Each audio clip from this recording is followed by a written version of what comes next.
Y el día de ayer les pasábamos aquí el video de la participación de Melquiades Rosas Blanco. Él es coordinador del Comité de Radios Comunitarias Indígenas y Afromexicanas.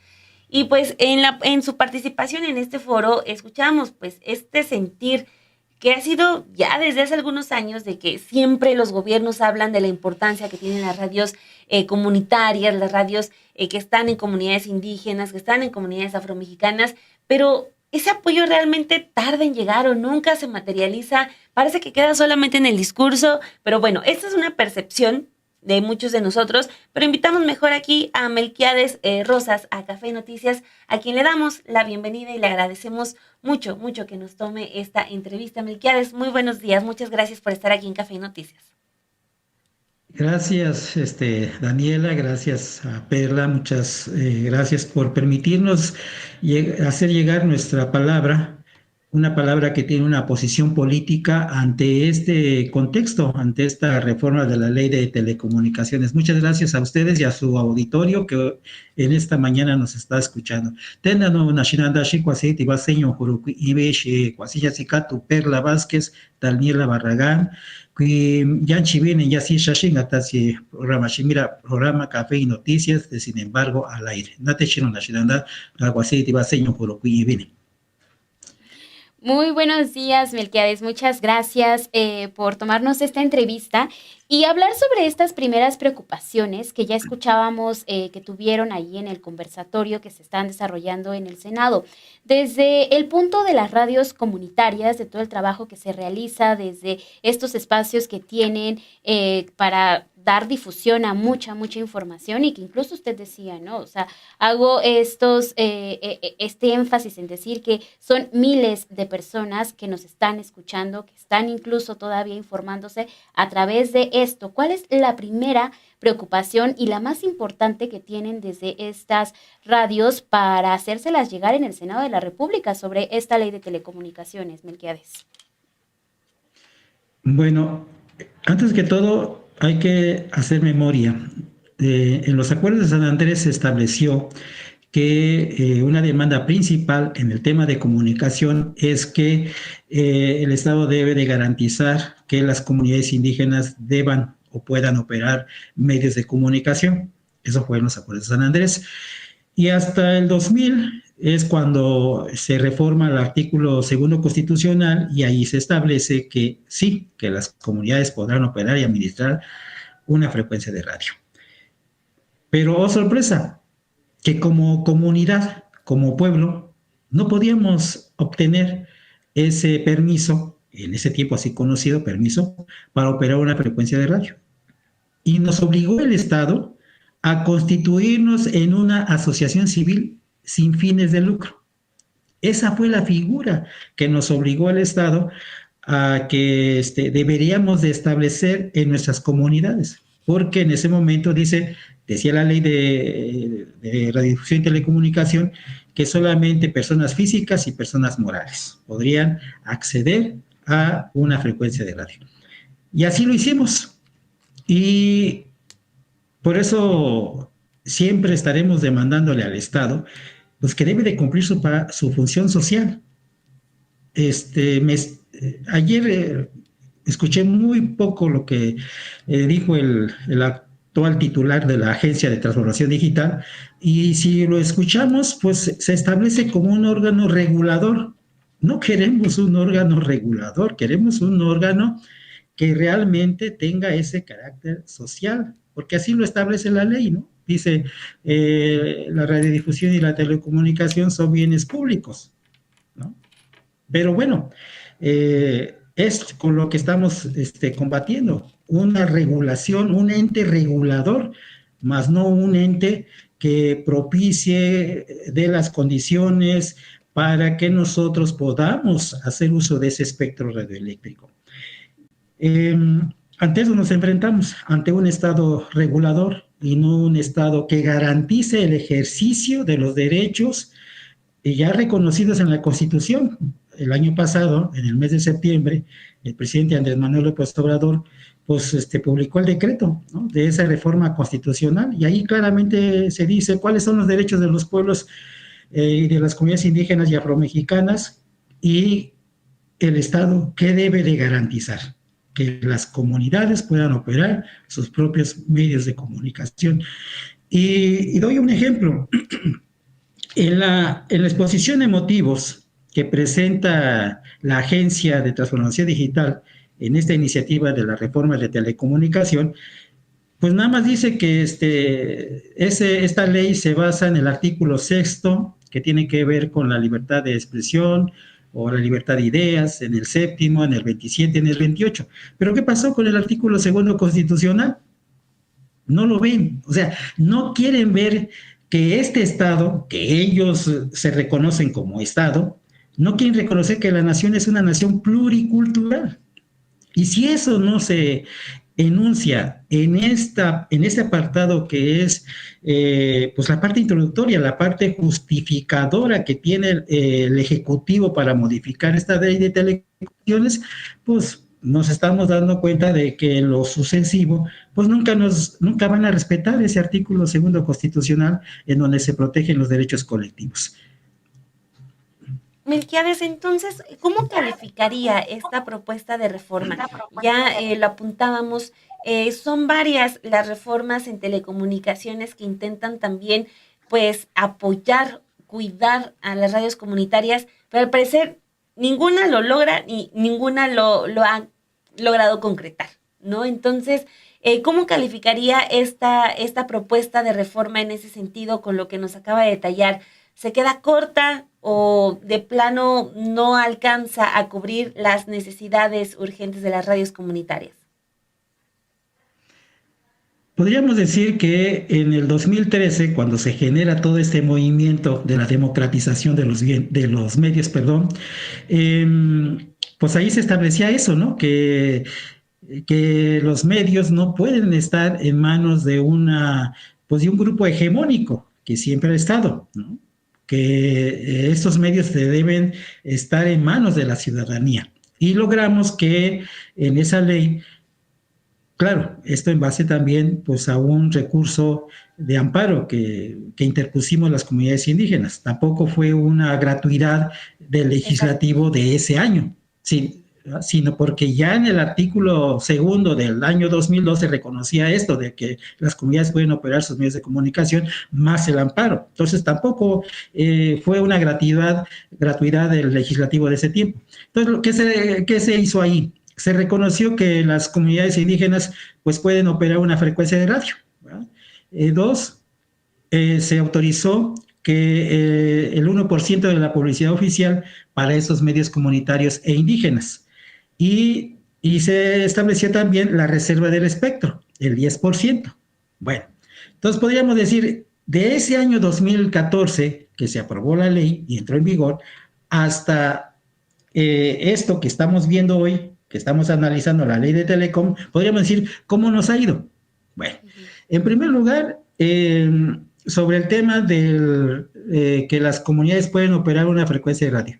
Ha sido muy difícil, pues ahora sí que manifestar documentalmente la capacidad técnica, económica y jurídica. ¿Por qué en la parte técnica? Pues se nos pide que tenemos que tener a un perito en telecomunicaciones, ¿no? Para que haga el expediente. En la parte legal, pues, bueno, podría decir que se nos pide un comité o, en su caso, una asociación civil. Para constituirnos en una asociación civil, pues, ¿qué? Como unos 10,000 o 15,000 pesos para poder legalizar tu acta protocolaria, ¿no? En la parte económica, pues dicen, pues debes de tener una cuenta bancaria y mínimamente debes de tener ahí en esa cuenta unos 100, 200,000 pesos. Uy. ¿En dónde? O sea, eso es imposible, pues. Pero, como es la regla... y aquí viene otro tema.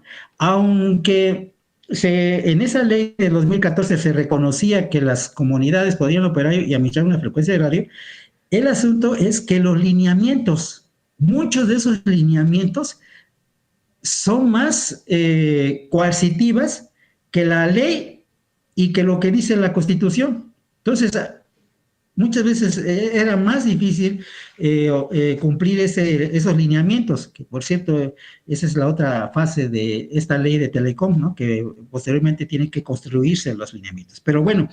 entonces no fue fácil poder adquirir y operar una frecuencia de radio. En el tema del 1%, ahí se dice que tenemos la posibilidad de acceder al 1% de publicidad oficial, que al final del día es un servicio, no es un apoyo, porque así lo ve la Agencia de Transformación Digital. Dice, ¿por qué las comunidades o por qué los medios comunitarios indígenas están pidiendo aumento de publicidad oficial si ya está o por qué quieren un apoyo si ya está el 1% de publicidad oficial? Mentira, ese es un contrato. Y para ser sujetos de contratación, tenemos que primero registrar nuestras tarifas ante Hacienda. Si tienes a un amigo ahí adentro, pues lo puedes hacer. Si no lo tienes, nunca vas a poder lograr registrar tu tarifario en Hacienda, porque ese es el primer requisito que te va a pedir comunicación social. ¿Sí? Lo otro, debes de tener ahí un fondo económico de 100, 200 mil pesos para comprar un seguro, algo así como un seguro. En caso de que tú no puedas transmitir el pautado que has contratado, pues el seguro entra, ¿verdad? Pero entonces esos seguros pues cuestan dinero, 100,000, 200,000 pesos, depende mucho también del costo de la campaña. Por último, el tema hacendario. Se dice que somos sin fines de lucro porque así sale el título de concesión de uso social comunitario indígena. La concesión sale sin fin, pero resulta que cuando cae un ingreso económico a tu cuenta de tu asociación civil, Hacienda inmediatamente te ubica como una pyme, una pequeña y mediana industria, ¿no? Entonces, y por lo tanto, pues somos sujetos de pago de impuestos.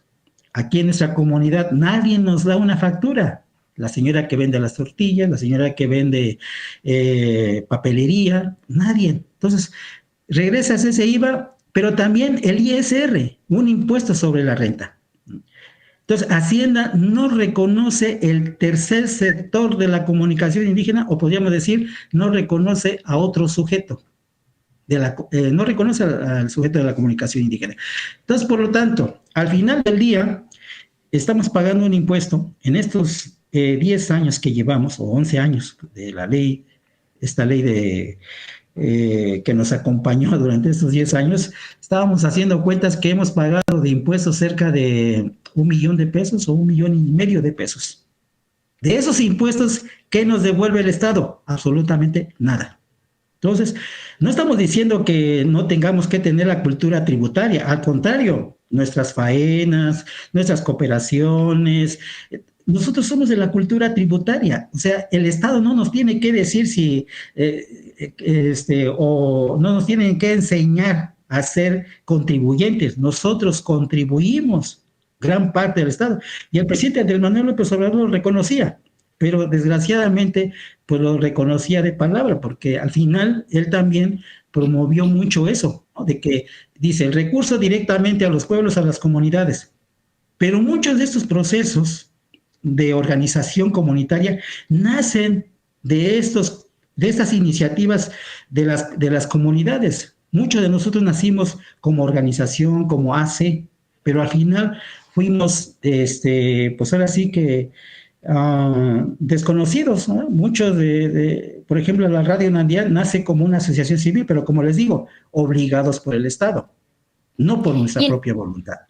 y en ese sentido, perdón que lo interrumpa, Melquiades, creo que cabría bien hablar de cuál es la labor que hacen en estas radios comunitarias, porque lo que veíamos se exponía el pasado martes en el conversatorio sobre esta ley de Telecom es como incluso este medio sí se convierte en ese canal en el cual se puede luchar por una soberanía nacional. Ustedes han defendido incluso ciertos territorios, ciertas comunidades de intereses transnacionales.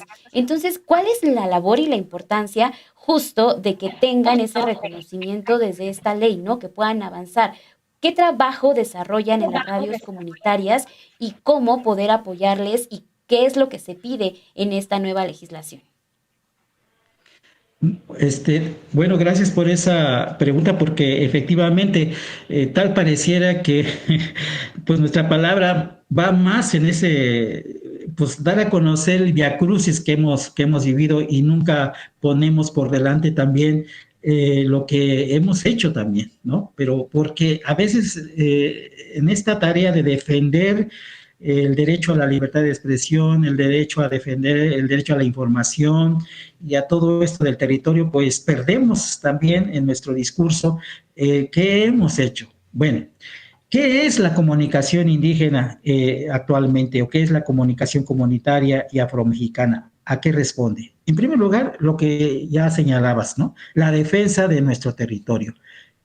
Muchas de estas expresiones colectivas de comunicación comunitaria, indígena y afromexicana se ubican en estos territorios donde se está dando la defensa del agua, la defensa de la tierra, la defensa pues de nuestro maíz originario, también el fortalecimiento de nuestra identidad, ¿no?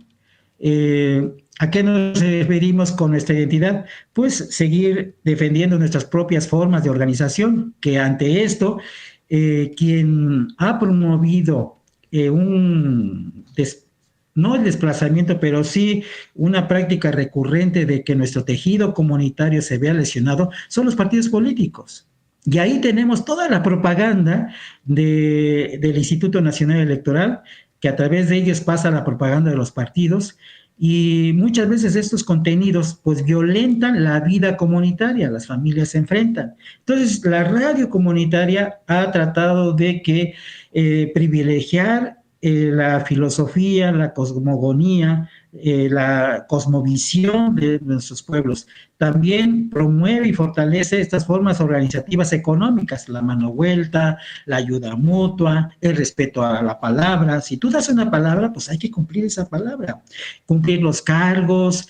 Es decir, que la radio lo que hace es, en primer lugar, fortalecer estos procesos organizativos, pero también esta idea que tenemos del mundo. Entonces, las radios no están haciendo otro papel más que, como le decía yo en mi intervención en el Senado, proteger nuestra soberanía, defender nuestra soberanía. También, porque ese es uno de los argumentos que se daba por parte del Poder Ejecutivo, que esta reforma de Telecom respondía a una situación de defensa de la soberanía. Pues a nosotros no nos van a venir a decir o a decir cómo se defiende la soberanía, si nosotros lo estamos haciendo en nuestro territorio. Empresas mineras, empresas extractivas, empresas que están contaminando el agua, ¿no? Empresas que se están llevando nuestra agua dulce, ¿no?, para la venta. O sea, la lógica del comercio se empieza a imponer en nuestros territorios, y ante eso nosotros salimos en la defensa. Perfecto, Melquiades. Por último, de mi parte, preguntarle la apertura que usted haya sentido en el Senado con todas estas inquietudes. Pues ayer lo vimos en el foro de donde se dialoga esta reforma. Se mostraron con buena disposición para aceptar todas estas disposiciones, todas estas situaciones que ustedes han alertado, como bien ya nos lo explicó, desde ya hace bastante tiempo, para poder avanzar hacia una mejor legislación de radios comunitarias.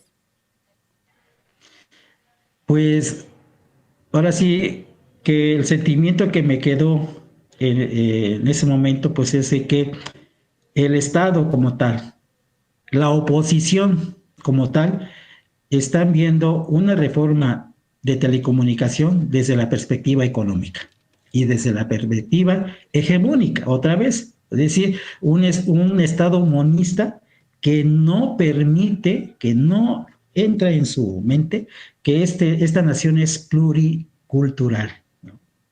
Somos una diversidad, ¿no? Pero esta diversidad tal parece que les hace daño, tal parece que les provoca ahí conflictos, cuando no debe de ser eso. Hemos de recordar que antes se decía que uno de los problemas o de los atrasos de México era que había muchos pueblos indígenas y que había una diversidad de lenguas y que habría que desaparecerlos.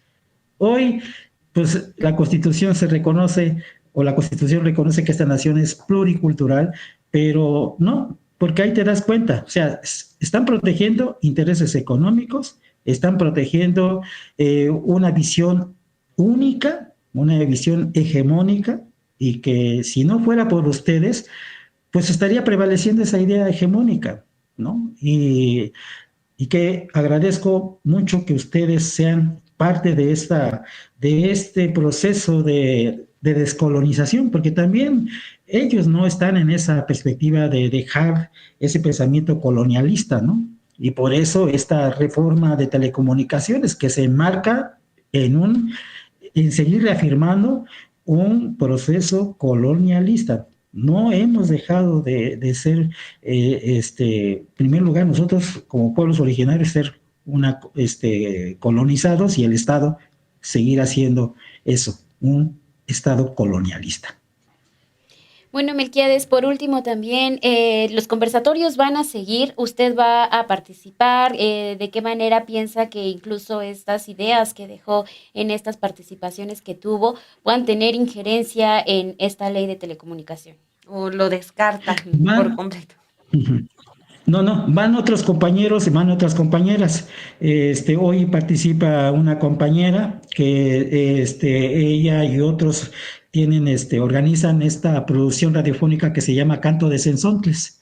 Ujú. Entonces ella desde este quehacer de la producción radiofónica fijará su posición, es decir, que de esta ley de Telecom fortalece estas iniciativas de estos centros de producción de comunidades indígenas y afromexicanas y comunitarias.